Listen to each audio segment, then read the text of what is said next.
ಪಾಂಡವರಿಂದ ಒತ್ತಾಯದ ಮೇರೆಗೆ ಅಂತ್ಯಗೊಂಡ ಕುತ್ಬುದ್ದೀನ್ ಖಾಜಿ ಧರಣಿ ಸತ್ಯಾಗ್ರಹ.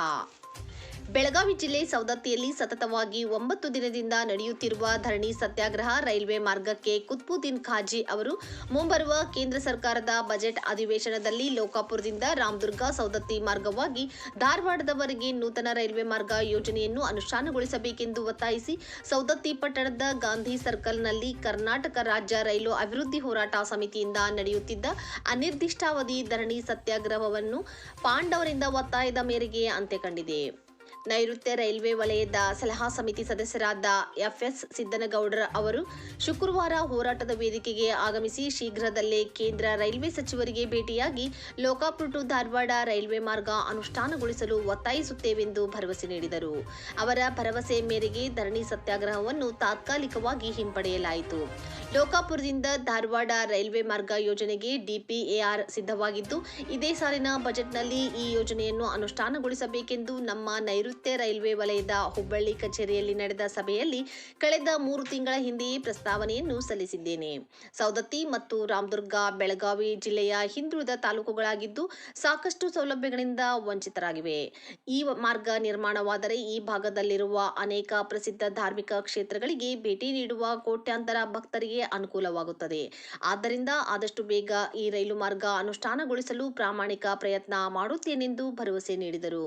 ನಂತರ ರೈಲ್ವೆ ಹೋರಾಟ ಮುಖಂಡರಾದ ಫಕ್ರುಸಾಬ್ ನದಾಫ್, ಸುಭಾಷ್ ಶುಭರೂರ್, ನ್ಯಾಯವಾದಿ ನಡಮನಿ ಇನ್ನಿತರರು ಮಾತನಾಡಿದರು. ಈ ಸಂದರ್ಭದಲ್ಲಿ ಬಸವರಾಜ್ ಬಿಟ್ಟೂರ್, ಸುಭಾಷ್ ಶಿರ್ಬೂರ್, ಬಸವರಾಜ್ ಕಪ್ಪನವರ್, ಮಹಾಂತೇಶ್ ಮುಟವಾಡ್, ಎಫ್ಎಂ ನದಾಫ್, ಸಿದ್ದಪ್ಪ ಚಂದ್ರಗಿ, ಶಿವಾನಂದ್ ಮಿಲಾನಿ, ಮೈನುದ್ದೀನ್ ಖಾಜಿ ಹಾಗೂ ರಾಮದುರ್ಗ ರೈಲು ಹೋರಾಟ ಸಮಿತಿಯ ಮುಖಂಡರು ಇನ್ನಿತರರು ಉಪಸ್ಥಿತರಿದ್ದರು.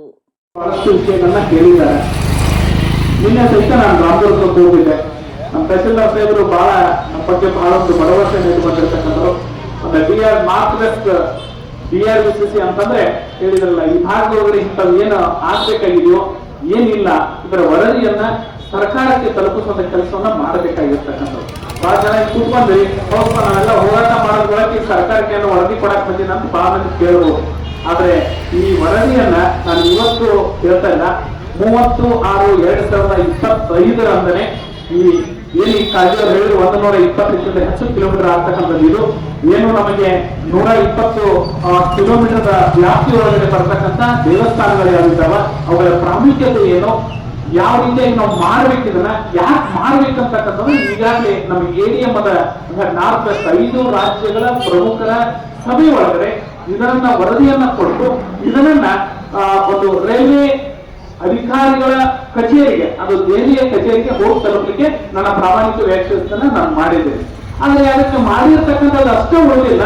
ನೀವು ಯಾವಾಗ ಪ್ರಾರಂಭ ಮಾಡಿದ್ರು ಇದು ರೈಲ್ವೆ ಸಚಿವರ ಮುಂದೆ ಈಗ ಕರ್ನಾಟಕ ರಾಜ್ಯದೊಳಗಡೆ ಅತಿ ಹೆಚ್ಚಿನ ಬೇಡಿಕೆ ಯಾವ ರೀತಿ ಅಂತಂದ್ರೆ ಲೋಕಾಪುರ ಟು ಧಾರವಾಡ ಅಂತಕ್ಕಂಥ ರಾಮದುರ್ಗ ಮತ್ತು ಸವದತ್ತಿ ಮಾರ್ಗಗಳಿಗೆ ಆಗ್ಬೇಕಿದ್ದು ಅದು ಮಾರ್ಗ ಇದೆ ಅಂತಕ್ಕಂಥದ್ದು ಇವತ್ತು ಗಮನದೊಳಗಡೆ ಇರ್ತಕ್ಕಂಥದ್ದು. ಇದನ್ನ ನಾನು ಹೇಳ್ಬಾರ್ದು. ಅದರ ಜೊತೆಯಾಗಿ ಇವತ್ತು ಈ ಮಾರ್ಗವನ್ನ ಯಾಕೆ ಮಾಡಬೇಕು ಅಂತಕ್ಕಂಥದ್ದು ಕೂಡ ಕೇಂದ್ರ ಸರ್ಕಾರದ ವಿಚಾರಗಳು ಕೂಡ ಇದೆ. ನೀವು ನೋಡಿರ್ಬೋದು, 2 ವರ್ಷಗಳ ಹಿಂದೆ ಅಯೋಧ್ಯೆಯೊಳಗಡೆ ರಾಮ ಮಂದಿರ ಅಂತಕ್ಕಂಥದ್ದು ನಿರ್ಮಾಣ ಆಗಿದೆ.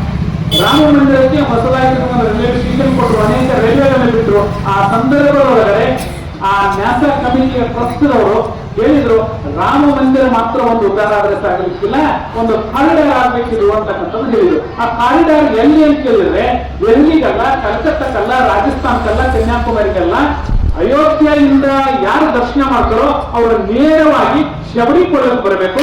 ಆ ಶಬರಿಕೊಳ್ಳದಿಂದ ನಮ್ಮ ಕೊಪ್ಪಳದ ಆಂಜನಾದ್ರಿ ಪರ್ವತಕ್ಕೆ ಹೋಗಬೇಕು. ಈ 3 ಸ್ಥಾನವನ್ನು ಏನ್ ರಾಮಚಂದ್ರ ಬಂದಿದ್ದಾನೋ ಆ 3 ಸ್ಥಾನಗಳನ್ನು ನೀವು ಕಾರಿಡಾರ್ ಮಾಡಿದಾಗ ಇದಕ್ಕೊಂದು ಅತ್ಯಮೂಲ್ಯವಾಗಿರ್ತಕ್ಕಂಥ ಬೆಲೆ ಬರುತ್ತೆ ಅಂತಕ್ಕಂಥದ್ದು ಇವತ್ತು ಕೇಂದ್ರ ಸರ್ಕಾರದೊಳಗಡೆ ಗಮನ ಇರ್ತಕ್ಕಂಥದ್ದು.